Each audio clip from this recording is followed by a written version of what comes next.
মধ্যে দিয়ে কিভাবে কারা এইভাবে কাজটা করবে? স্যার আপনি একটু আগে যান তো কেমন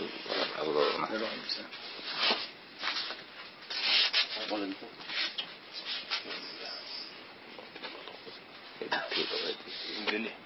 সন্ধ্যার সময় কে যাইছে উঠাই নিয়ে গেল, বলতে পারলাম না। বাসা থেকে এসে নিয়ে বাসা থেকে। আচ্ছা, আপনি কি এটার বিচার চান? আপনার মেয়ে ফেরত পেতে চান?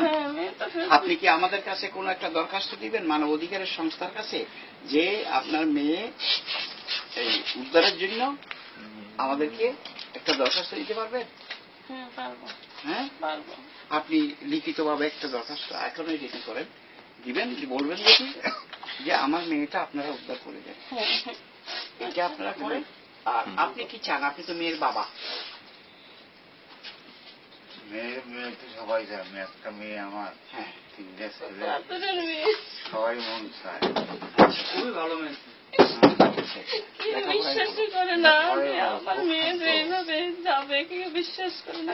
না, এত শান্ত মেয়েটা যে এই ধরনের ঘটনা হলো কিসের জন্য, কেউ বিশ্বাস করে না। না, তো আমার মতন মেয়ে যে এইভাবে যাবে ধারণা করা যায় না। একটা মেয়ে কত, 3 ছেলের পরে মেয়ে আমার।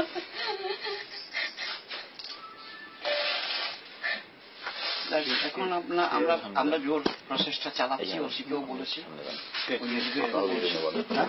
যাতে করে মেয়েটা বুঝতে পেরেছেন। আমরা ঢাকা থেকে এসেছি। না, এখন আর বলবো না, এখন আর বসবো না। আপনি ওখানে একটা সই নিয়ে ভাই, বাবা এবং মা দুজনেরই নাম লিখতে হবে।